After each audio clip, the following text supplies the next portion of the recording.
Assalamualaikum warahmatullahi wabarakatuh. Alhamdulillah. Salatu wassalamu ala asyrafil anbiya wal mursalin wa ala alihi wa sahbihi ajma'in.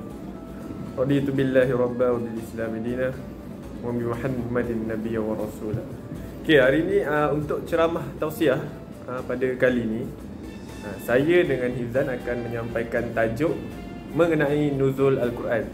Okey, jadi nuzul Al-Quran ni macam kita tahu, perkataan nuzul Al-Quran ni merupakan satu peristiwa yang kebanyakannya orang ramai tahu, peristiwa perayaan hari raya kan. Tapi contoh untuk nuzul Quran ni, maksud dia orang tak ramai yang tahu. Jadi maksud nuzul tu adalah penurunan, berasal daripada perkataan nazala yang bererti peristiwa penurunan Al-Quran. Okay, jadi penurunan Al-Quran ni apa bendanya? Okay, jadi Al-Quran ni dia adalah satu mukjizat yang diberikan oleh Nabi Muhammad SAW pada 17 Ramadan di Gua Hira. Okay, jadinya Al-Quran ni merupakan satu mukjizat yang terakhir yang diturunkan kepada Nabi Muhammad. Lainlah macam kita tahu Injil kepada Nabi Isa, Taurat kepada Nabi Musa, dan Zabur kepada Nabi Daud. Okay, jadi Al-Quran ni dia adalah dijamin terpelihara sehingga ke kiamat oleh Allah Subhanahu Wa Taala. Jadi dalam Al-Quran tu dia lengkaplah, meliputi segala aspek, soal tauhid, soal jenayah, soal muamalah dan sebagainya. Okey, jadi pada tahun Nabi ni berusia 41 tahun. Jadi bila Nabi berusia 41 tahun, saya cerita mula-mula peristiwa nuzul Quran ni dululah. Jadi mula-mulanya peristiwa kerasulan Nabi Muhammad SAW pada malam itu, Nabi Muhammad dia pergi ke Gua Hira dan berjumpa dengan malaikat Jibril. Jadi turunnya surah Al-Alaq. Okey, jadi bila turunnya surah tu pada malam Jumaat 17 Ramadan di Gua Hira, jadi ada berlakunya perantaraan malaikat Jibril dengan Nabi Muhammad yang disuruh baca Iqra bismi rabbikal ladzi khalaq. Bacalah dengan nama Tuhanmu. Iqra bismi rabbikal ladzi khalaq, yang menciptakan. Okey, jadi bila Nabi Muhammad bertemu pertama kali dengan malaikat Jibril, maka itulah merupakan wahyu yang pertama diterima oleh Nabi dan secara rasminya Nabi menjadi rasul. Okey. Dan apa kaitannya dengan bulan Ramadan? Okey, jadi Allah Subhanahu Wa Taala pilih bulan yang special, bulan yang istimewa untuk turunnya ataupun berlakunya nuzul Al-Quran ni, iaitu pada bulan Ramadan. Okey, 17 Ramadan Okey, berdasarkan ayat Al-Quran surah Al-Baqarah ayat 185, a'udzubillahi minasyaitonirrajim. Syahrul Ramadan alladzi unzila fihi al-Quran hudan lin-nasi wa bayyinatin minal huda wal furqan. Okay, maksudnya syahrul Ramadan alladzi unzila.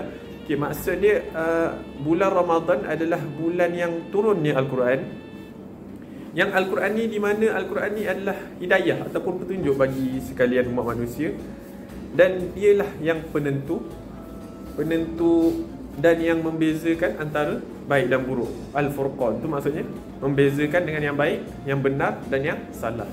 Jadi Al-Quran ni merupakan kayu ukur umat Islam untuk kita dijadikan panduan hidup lah. Okey, jadi banyaklah bila kita tahu kan, bila turunnya Al-Quran pada malam Lailatul Qadar. Okey, jadi malam Lailatul Qadar ni lah peristiwa turunnya Al-Quran, sebagaimana dalam surah Al-Qadar. Bismillahirrahmanirrahim. Inna anzalna fi lailatul qadr. Jadi turunnya Al-Quran ni adalah pada sebaik-baik malam. Lailatul Qadri khairum min alfi syahr. Maksudnya sebaik-baik malam. Malam yang lebih baik daripada 1000 bulan. Okay, jadi ada banyaklah kebaikan yang kita dapat kalau kita baca Quran pada bulan Ramadan ni. Jadi isi-isi itu akan disambung oleh saudara Hifzan. Baiklah, bismillahirrahmanirrahim. Assalamualaikum warahmatullahi wabarakatuh. Seterusnya saya akan berkongsilah beberapa kebaikan-kebaikan apabila kita membaca Al-Quran. Sebagaimana yang dikongsikan oleh Syekh Umarul tadi, di mana Al-Quran ni ataupun nuzul Al-Quran berlaku pada 17 Ramadan. So antara kebaikan-kebaikan apabila kita membaca Al-Quran, yang pertama, Al-Quran akan menjadi syafaat di hari akhirat. Daripada Abu Umamah radhiyallahu anhu berkata, aku mendengar Rasulullah sallallahu alaihi wasallam bersabda, bacalah Al-Quran, sesungguhnya ia akan datang di hari kiamat sebagai syafaat kepada pembacanya. Hadis riwayat Muslim. Kelebihan yang kedua, Al-Quran sebagai pembela, ataupun Al-Quran ni akan mempertahankan orang-orang yang membacanya di hari akhirat. Daripada Nawas bin Sam'an radhiyallahu anhu telah berkata, aku mendengar Rasulullah sallallahu alaihi wasallam bersabda, di hari akhirat kelak akan didatangkan Al-Quran dan orang yang membaca dan mengamalkan isi kandungannya didahului dengan surah Al-Baqarah dan surah Ali Imran. Kedua-dua surah ini menghujah, yakni mempertahankan orang yang membaca dan mengamalkannya. Hadis riwayat Muslim. Yang ketiga, sebaik-baik amalan adalah orang yang belajar dan mengajarkan Al-Quran. Daripada Uthman bin Affan radhiyallahu anhu telah berkata, Rasulullah sallallahu alaihi wasallam bersabda, sebaik manusia di antara kamu orang yang mempelajari Al-Quran dan mengajarkannya kepada orang lain. Hadis riwayat Bukhari. Kelebihan yang keempat, membaca Al-Quran dan susah menyebutnya mendapat 2 pahala. Daripada Aisyah radhiyallahu anha telah berkata, bersabda Rasulullah sallallahu alaihi wasallam, orang yang membaca Al-Quran dan susah untuk menyebut ayatnya, ia mendapat 2 pahala. Hadis riwayat Bukhari dan Muslim. Dan yang terakhir, mukmin yang membaca Al-Quran umpama buah yang harum dan sedap rasanya. Daripada Abu Musa Al-Ash'ari radhiyallahu anhu telah berkata, Rasulullah sallallahu alaihi wasallam bersabda, umpama orang mukmin yang membaca Al-Quran seperti buah utrujah.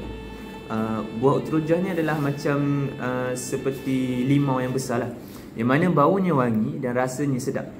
Umpama seorang mukmin yang tidak membaca Al-Quran seperti buah tamar, tidak ada bau dan rasanya manis. Dan umpama orang munafik yang membaca Al-Quran adalah seperti raihanah. Raihanah ni adalah sejenis pokok yang mana baunya wangi dan rasanya pahit. Dan umpama orang munafik yang tidak membaca Al-Quran seperti buah labu yang tiada bau dan rasanya pahit. Hadis riwayat Bukhari dan Muslim. Jadi sebenarnya kebaikan atau kelebihan yang kita dapat apabila kita membaca Al-Quran ni sebenarnya lebih banyak daripada itulah. Dan ini antara 5 kelebihan atau kebaikan yang dapat saya kongsikan untuk tausiah Ramadan pada kali ini. Jadi itu sahaja daripada saya dan Umarul. Wabillahi taufiq wal hidayah. Wassalamualaikum warahmatullahi wabarakatuh.